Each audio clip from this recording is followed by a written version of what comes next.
gonna give nobody none of my jelly rolls. I wouldn't give you a piece of this cake to save your soul. My mom told me today, before she went away, to be a good boy, she'd bring me a toy. I'm my mama's pride and joy. Now there ain't no use for you to keep on hanging round. I love you, but I've got to let you down. Olá pessoal, seja bem-vindo a mais um episódio do Castalho Podcast. Como eu tinha prometido para vocês, eu vou continuar com aquela série sobre conectiva. Dessa vez eu estou conversando com o Rudá Moura, que eu vou apresentar para vocês. Ele está falando diretamente de Porto Alegre. Então, sem mais delongas, tudo bem, Rudá? Tudo bem, tudo tranquilo por aqui, ó. Cara, então vamos lá, vamos logo à pergunta inicial. Como é que você começou no Conectiva? Olha, a minha história foi interessante porque, na verdade, quando eu estava em Curitiba, eu não conhecia a Conectiva. Eu não sabia bem que existia uma companhia que fazia Linux e distribuía o Conectiva Linux.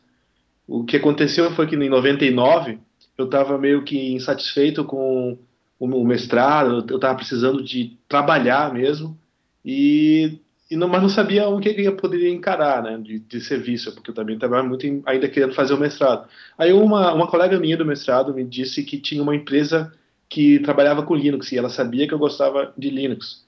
Então ela falou: Rudá, por que tu não vai lá na Conectiva, que é uma empresa que trabalha com Linux, aí de repente tu vai gostar e tu pode de repente trabalhar por lá. E foi desse jeito que começou a minha história com a Conectiva. Eu saindo do mestrado, a minha colega me avisando, eu peguei um táxi, eu lembro bem nesse dia, eu peguei um táxi até a rua Rubem Elques Braga, ficava num bairro chamado Parolim, em Curitiba. Aí me lembro saindo do táxi e esperando assim uma empresa com uma coisa mais formal, um prédio quadrado, né? Uhum. E eu vejo um portão metálico e uma casa, assim, que na época era que a gente chama da sede antiga no Parolim, né?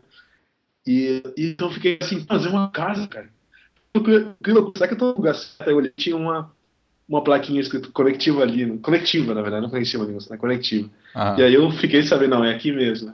Então, aí de repente foi assim que começou. Eu não sabia que existia Conectiva fui começar a ter o primeiro contato, né, com a empresa, e entrei, de repente já comecei a conversar.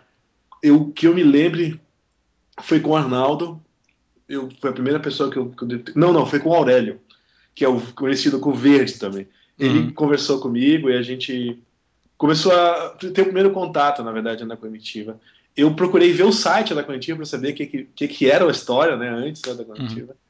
E é assim que começou o meu dia com a Conectiva. Assim, foi uma surpresa saber que era uma casa.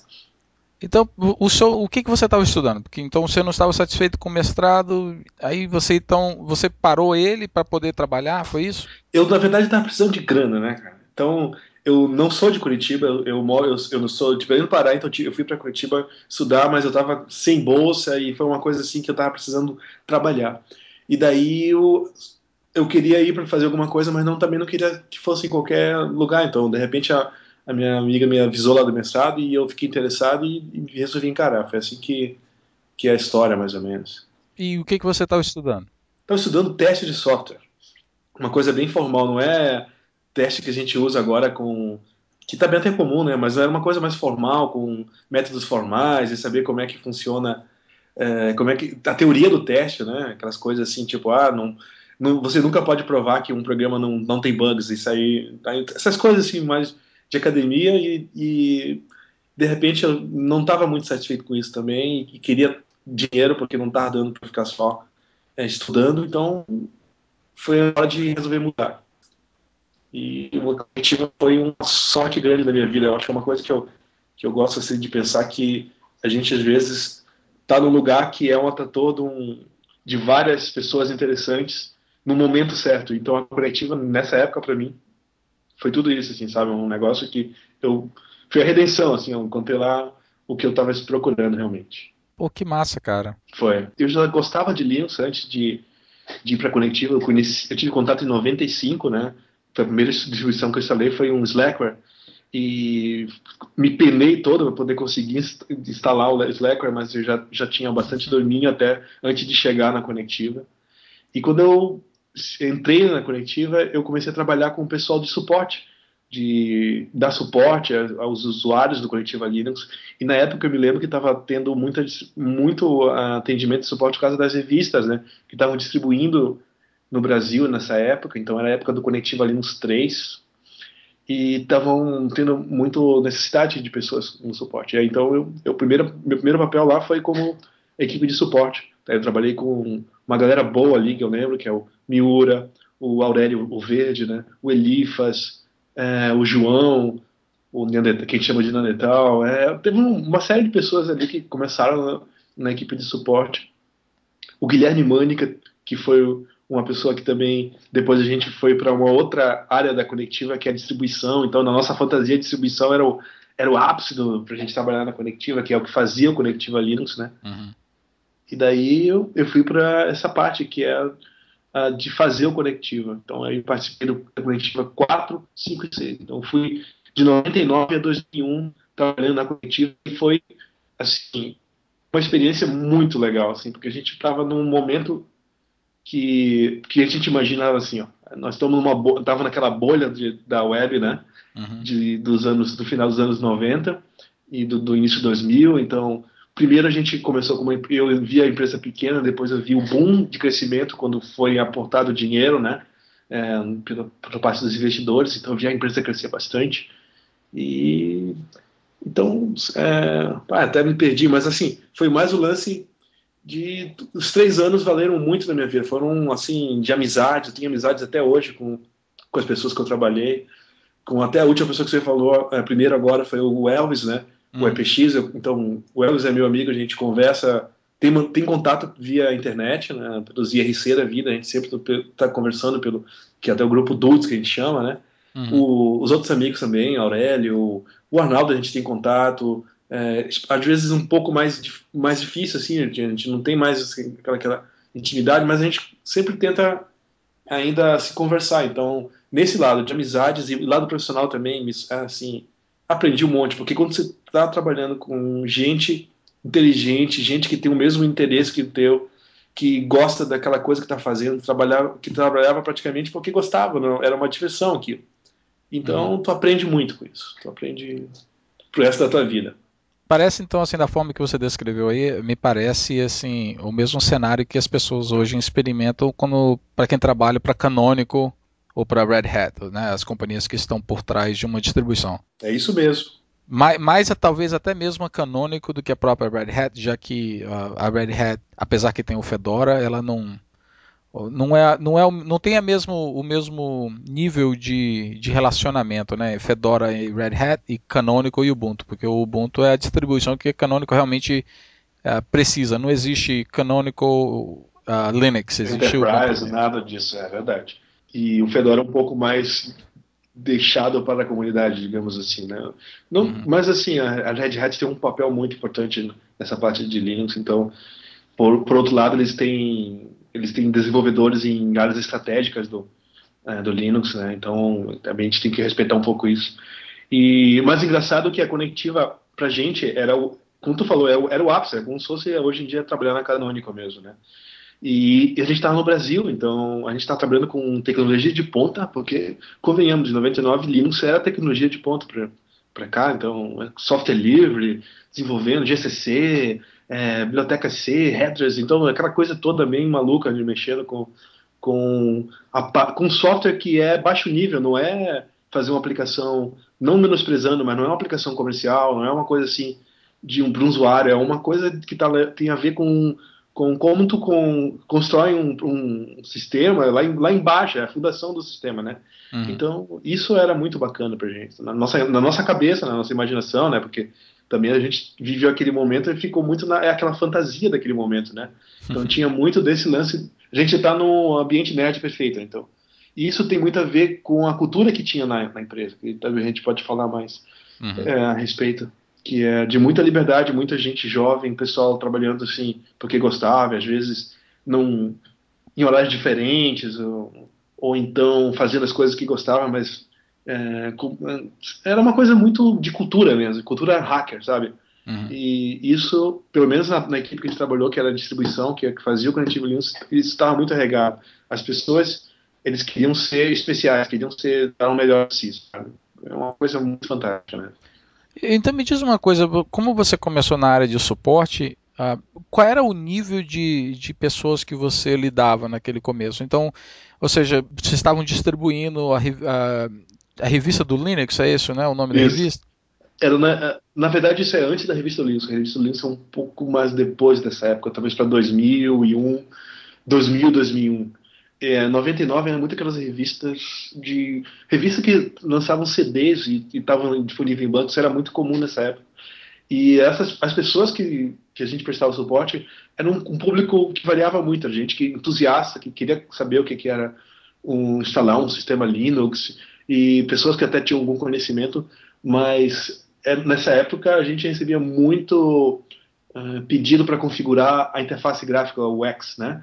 Então essa era assim a maneira mais, era o pedido mais assim, batia bastante, era o UX, e também aquela questão que era terrível, que era o WinModem. Lembra dessa época de WinModem, que tinha os modems que eram capados, então tinha muito componente que só rodava dentro do Windows, era um software, tudo que era hardware virava software, e só era distribuído para o Windows, então isso era uma complicação. Era difícil, no caso do Linux, tu conseguir configurar, mas a gente também tinha esse tipo de pedido, então era mais a questão de periféricos e a configuração do X. E isso eram clientes ou pessoas? Pessoas. Na verdade, assim, não eram clientes da Conectiva, porque existia uma área da Conectiva que cuidava dos clientes. Era do público, aquele papel nosso lá de suporte era um suporte que não era um suporte corporativo, sabe? Era um suporte para o usuário, um suporte de usuário que a gente trabalhava. Certo. Então as pessoas tinham os problemas de usuários e do jeito de usuário de reportá-los, né? Às vezes, assim... E engraçado que algumas pessoas a gente já conhecia, trocava... virava uma amizade, vamos dizer assim, né?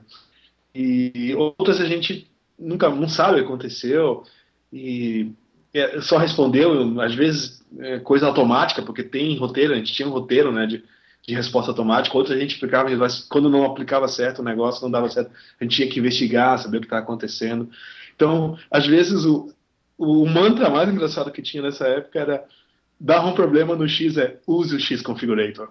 E até o Guilherme Mano que falava sempre assim: use o X Configurator, como se fosse uma coisa mágica, assim. Mas realmente, se a pessoa tivesse um pouco de calma e lesse as coisas que estivessem acontecendo, o X Configurator poderia resolver o problema dela. Mas as pessoas não querem esse tipo de atitude, elas querem que as coisas se resolvam instantaneamente de forma mágica. Então, a gente tinha que ser um pouco mais o lado mais de, o que está acontecendo, mas qual é a tela, qual é o erro que está dando.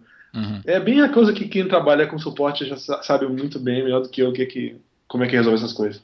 Bacana. Então, quer dizer, aí depois disso você disse que começou a trabalhar já com a distribuição. Qual foi o seu papel nisso? Isso, foi no caso, o Arnaldo me convidou para eu ir para a parte da distribuição, e o meu papel era, como a gente brincava assim, de fazer o peão da parte de Linux, né? É fazer empacotamento, compilar os softwares, os componentes, aplicar patches, fazer correções e adaptações para que o Conectiva Linux fosse o Conectiva Linux. Né? Não adianta pegar só o GCC e compilar e vamos lá, não. Tem que adaptar para que todas as bibliotecas ou todos os softwares consigam rodar certinho no Conectiva Linux, ou tem que fazer as traduções. Na verdade, as traduções tinham uma equipe que fazia essa parte, né? Mas assim, era preparar o software que fazia parte do Conectiva Linux. Personalizar ele, tipo assim, para dar um gostinho, né? Para dar o gostinho Conectiva Linux. Isso. Agora, é legal porque as pessoas, assim, a gente tinha muita crítica sobre a Conectiva. Isso era uma coisa engraçada. Hoje em dia a Canônica é maravilhoso, todo mundo gosta de apoiar e tal, mas a Conectiva tinha muito ranço, muito ódio. As pessoas assim não gostavam, que estavam ao redor, pessoas de Linux não gostavam disso. Era uma coisa que eu não entendia. Então as pessoas menosprezavam, dizendo que o Conectiva era apenas uma cópia do Red Hat traduzido, sabe? Quando na verdade ele tinha, além das traduções, ele tinha adaptações mesmo, de patches. A gente pegava e compilava os componentes. Tinha gente que trabalhava com kernel, como o Arnaldo mesmo, então ele já mexia, ele fazia contato com isso. Então não era uma tradução, não era só uma tradução, ele era realmente um fork, como acontece. O Ubuntu não é não é só uma tradução do Debian, digamos, entre aspas, né? Ele é um fork, ele nasceu do Debian e agora é uma coisa independente. O Conectiva foi a mesma coisa, ele foi um Red Hat Conectiva Linux no início e depois virou um fork. Então a gente tinha que cuidar dos componentes, e esse era o meu papel, era garantir que esses componentes que fazem parte da distribuição Linux estivessem todos compilando corretamente, em última versão, atualizando sempre, e dando um toque para que tudo fosse o Conectiva Linux no final. Aí eu participei da versão 4, 5 e 6, que foi do tempo que eu fiquei na Conectiva, né? Então, aproveitando que você mencionou sobre esse sentimento aí, né, das pessoas, dos usuários, hoje em dia, a minha experiência é, por exemplo, que quando uma pessoa que trabalha para uma Canonical, para uma Novell, que nem aplica mais, mas quando a OpenSUSE ainda fazia parte da Novell. Então vamos lá, quem trabalha na Novell, trabalha na Red Hat, ou trabalha na Canonical, essas pessoas, quando elas saem assim, vão participar de conferências e tal, elas são tratadas assim como, a palavra é rockstar, né? Rockstars, isso, glamorizadas, né? Glamorizadas. Era a mesma coisa na época do Conectiva? Não tinha nenhum glamour. Era só pedrada mesmo, mas pra gente, é sério isso, infelizmente, essa é a parte triste da história. É a parte triste de ter uma empresa como a Conectiva no papel que ela fazia de pioneirismo, mas no Brasil, sabe? Naquela época do Brasil.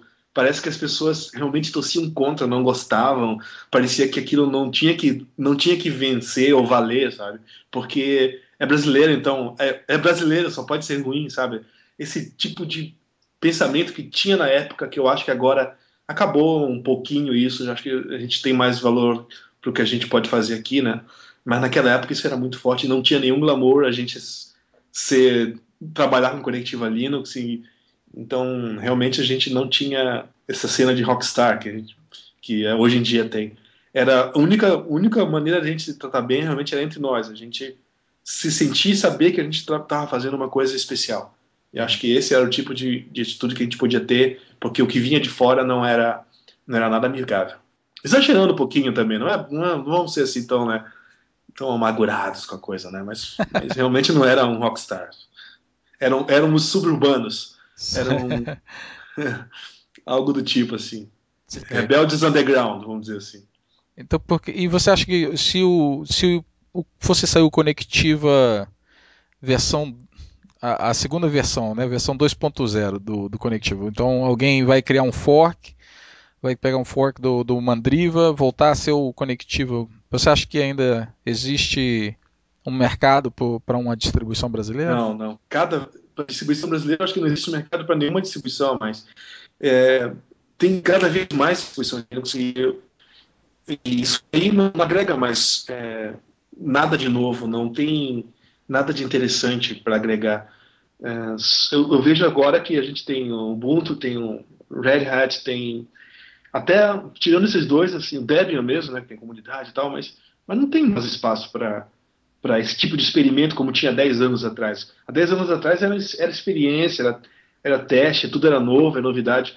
Hoje o Linux ele não é novidade, ele é mainstream, ele é ponta, mas ele é um ponta que já se solidificou, ele tem uma estrutura, ele tem toda uma coisa já estabelecida. Ele não é uma coisa revolucionária, moderna e vamos lá. Então eu realmente não gosto de ver mais distribuição Linux, porque não agrega. Então eu acho que agrega mais são os componentes. Você trabalhar no GNOME, você trabalhar no KDE, você trabalhar no Qt, você trabalhar com Bonjour, desculpa, Bonjour não, mas o Havaí, trabalhar com, sei lá, com os componentes do init, trabalhar com GCC, trabalhar com glibc, alguma coisa desse tipo que agregue para o software que já está construído, não necessariamente fazer uma nova distribuição. É realmente ficar reinventando uma coisa que já foi legal, mas agora não tem espaço.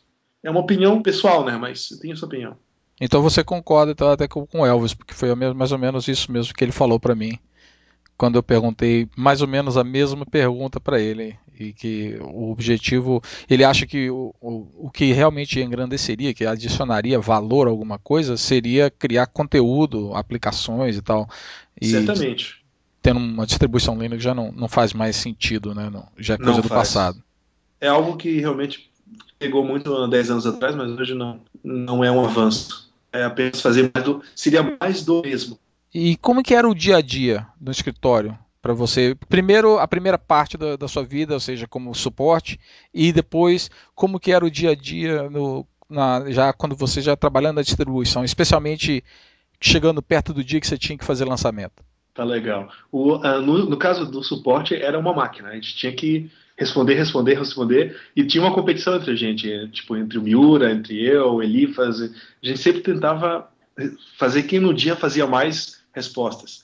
Então, o clima do suporte é máquina e repetição. E também sendo quem é o melhor, o mais rápido, entendeu? Era engraçado, mas não era uma coisa que nos massacrava. Porque às vezes quando se faz uma coisa repetitiva e tem uma competição, isso massacra, mas pra gente não era um massacre, era uma competição mesmo, sadia. E engraçado, né? E depois da distribuição foi uma experiência, entre aspas, anárquica, vamos dizer assim. Então, as pessoas trabalhavam naquilo que gostavam e naquilo que achavam que tinha que fazer naquele momento. Agora, tá, não era bem assim, né? Às vezes o Acme e o Cavassi, a gente chegava, dava uma orientação, vamos para esse caminho aqui, vamos fazer assim, a gente precisa fazer agora assim. Era uma coisa mais anárquica, no sentido de que não tinha processos sérios ou regras estabelecidas, fechadas, e também a relação entre as pessoas era muito pouco hierárquicas, as pessoas respeitavam apenas pela capacidade que elas são, então era realmente mais uma anarquia do que qualquer disciplina mais burocrática que fosse. E trabalhar com muita gente criativa sempre era uma situação assim de a gente estar fazendo as coisas que gosta, tá ali sentado, concentrado, mas às vezes tinha uma piada, uma coisa engraçada. E até lembrando assim, teve um momento engraçado na coletiva que a gente estava num ponto de receber mais investimento e tal, e um dos nossos chefes chegou lá, e que é o que a gente chama de tio, né, o Sandro, chegou lá e vamos trazendo um novo investimento, ia trazer um cara para ver a empresa para investimento e tal, e a gente estava no momento de sair quase para o almoço, e todo mundo já descontraindo no final do dia, e cantando, todo mundo assim da distribuição lá do andar, né, cantando uma música até lendo, do Tequila Baby, né, que é uma banda aqui do Rio Grande do Sul também, tem músicas muito assim,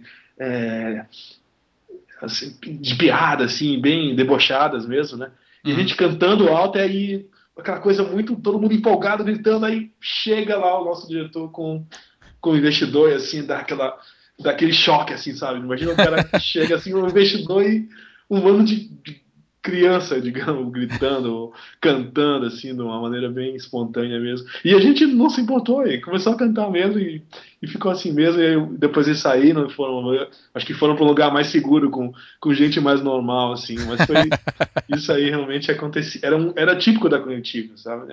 Isso é uma coisa típica, espontaneidade, era uma coisa típica mesmo, e rebeldia, mas uma rebeldia que não era para sacanear, era uma rebeldia de bem-estar mesmo. Certo. E quando estava chegando perto do dia de fazer o lançamento, você já trabalhando com distribuição, como é que era lá o clima dentro do escritório? Era correria, era um clima bem tenso, porque a gente tinha um deadline para cumprir e tem que prensar os CDs, tem que fazer e o que pareça realmente, você pode achar, mas será que dava dinheiro vender CDs, o Conectiva Linux, será que dava dinheiro? Sabe, era um negócio que a gente pensou, não, era lucrativo, era um negócio bacana. Então tinha a responsabilidade mesmo de fazer uma coisa séria e bem feita. Então, nessa época, a gente se matava para poder entregar o Conectiva Linux. No começo foi mais difícil, eram geralmente poucas pessoas que fazia distribuição, né? Mas depois que teve o boom de crescimento, né, que foi lá por 2000, e fomos para a sede nova, tinha mais gente, então foi de 70 para mais de 150, alguma coisa assim, que cresceu muito e depois ficou mais fácil um pouco de fazer distribuição, porque tinha mais gente trabalhando em cima. Mas uma coisa engraçada que eu me lembro é que a gente estava fazendo já uma versão do Conectiva Linux prensada, tá, com CD e tal, pronto para fazer já o master e tal, e daí eu fui para a festa de comemoração, né? Aí tava lá bebendo, conversando com os amigos e tal, numa festa, aí me chega o Rodney, que era um diretor, e bate no meu ombro assim, cara, tu não vai ficar chateado comigo? Aí eu falei, não, Roger, o que foi? O que é o problema? Cara, a gente precisa fazer uma alteração de última hora e a gente tem que refazer tudo de novo. E como... Sério, se tu tivesse uma empresa normal, assim, tu ia ficar muito puto da vida, né? Tu ia ficar um cara muito chateado mesmo. Uhum. Mas assim, eu falei pro Roger, cara, sem problema, vamos lá e vamos fazer esse CD. E eu voltei e fizemos o CD já mesmo, fazemos alterações e represamos o master do negócio e numa boa, um pouco alcoolizado, mas não teve nenhum grande risco decorrente disso. Mas era assim, era meio que anárquico o negócio. E aí, então, você ficou lá até 2001? Sim, eu via aquele boom que talvez tu pudesse explorar com outras pessoas, conversando mais com o Arnaldo, ou com, sei lá, o Stuzer, né? Que é essa parte como a empresa cresceu e toda essa coisa assim, nova sede, mais gente. E depois acabou a época da coletiva, foi uma parte da minha vida. Daí eu tive empresa com alguns amigos da Conectiva, que durou um tempo também, essa empresa chamada Haxent, né? Então foi eu, Guilherme Mânica, Elifas, Oswaldo Santana, Alfredo Kojima, o Sérgio Bruder, e a gente se encarou de fazer uma empresa e ficou um tempo, depois cada um tomou seu rumo, e hoje em dia eu trabalho no portal Terra, então que não tem nada a ver com fazer distribuição Linux, nada a ver mesmo, mas que trabalha com Linux, engraçado, né? Então, o software e servidores que a gente utiliza é Linux. Então o Linux é uma coisa que está muito constante na minha vida. Valeu muito a pena, assim, em 95 ser uma coisa diferente, uma curiosidade, foi um hobby de 95 a 99, depois virou minha profissão trabalhar com Linux. Que bacana, isso acho que tem muitas pessoas que adorariam também ter essa mesma oportunidade. Que bom, eu acho que essas pessoas que têm essa oportunidade no momento de agora, assim, de poder trabalhar numa startup, de fazer alguma coisa interessante e mudar, entendeu? Fazer alguma coisa que agregue, que não seja só ganhar dinheiro para si e viver uma vida muito comum, né? Eu acho que ser diferente um pouquinho no momento certo da tua vida é importante. E mais uma perguntinha sobre Conectiva. Você ainda tem um CD, alguma coisa daquela época? Eu tenho um CD do Conectiva Linux 4, que eu achava muito bonito. Era todo preto, com umas letras assim, elitizadas, assim, meio brancas. E é um CD que eu tenho guardado comigo que eu acho muito bacana, do Conectiva Linux 4.0, que foi o primeiro que eu comecei a trabalhar.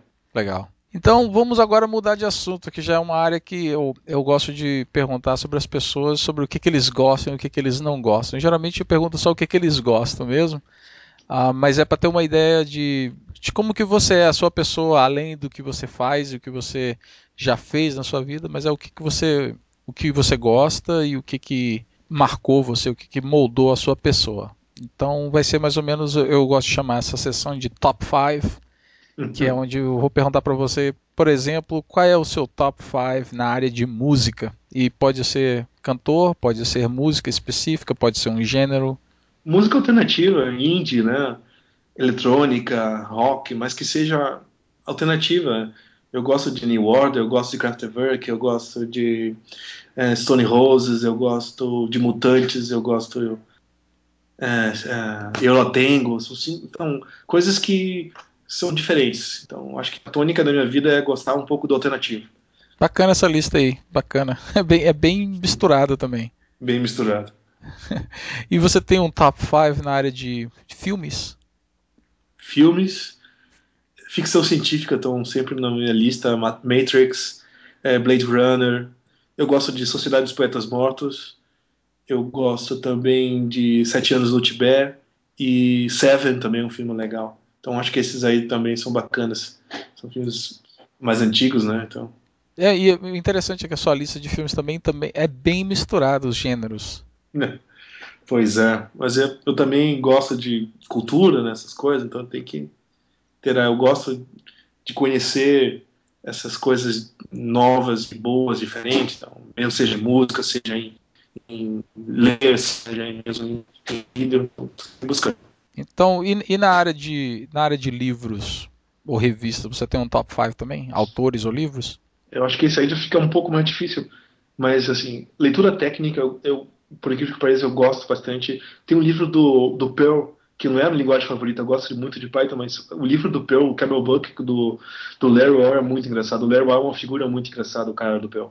Então eu gosto muito desse livro do Pearl, Camel Book. Eu gosto do livro do Knuth, né, que eu não entendo absolutamente nada, mas eu acho muito bacana o estilo, o formalismo matemático dele. E tirando a área técnica, eu gosto de ficção. Não precisa ser, não ficção científica, mas necessariamente. Eu gosto, tem um livro chamado White Noise, do Delilo, que é muito bom, para mim é o melhor livro. Eu gosto também dos livros do Saramago, que são muito difíceis de ler, mas muito bacanas. Eu acho que é mais ou menos nessa linha. E para ser nerd mesmo, o livro do Tolkien, né, que é O Senhor dos Anéis, eu gosto também. E você leu todos eles? Todos não, porque eu não li aquele que conta a história de como criou o universo e tal. É muito, muito maçante para mim, mas O Senhor dos Anéis e todos os 3 livros e o Hobbit eu li mais de alguma vez. E deixa eu te perguntar, tem mais alguma coisa assim interessante dessa época que você quer compartilhar? Realmente tem muita história, tem que escrever um livro sobre isso. Primeiro, assim, tem coisa engraçada, por exemplo, tinha uma equipe que fazia mais o trabalho com as empresas, né, conectiva às empresas, e eles ficavam na época da sede antiga na garagem da empresa. Então, de brincadeira, eles eram os maneuvers, então os manobristas da garagem. Inclusive quem falava isso era um amigo meu que é o Carlos, que eu apelidei de Perigote, né? Porque o Carlos é uma figura, ele é um hacker de hardware, né? Então ele consegue fazer loucuras com hardware. E uma vez que ele tocou fogo na bancada lá e a gente teve que usar o extintor. Então essas histórias assim da coletiva tem que ser resgatadas.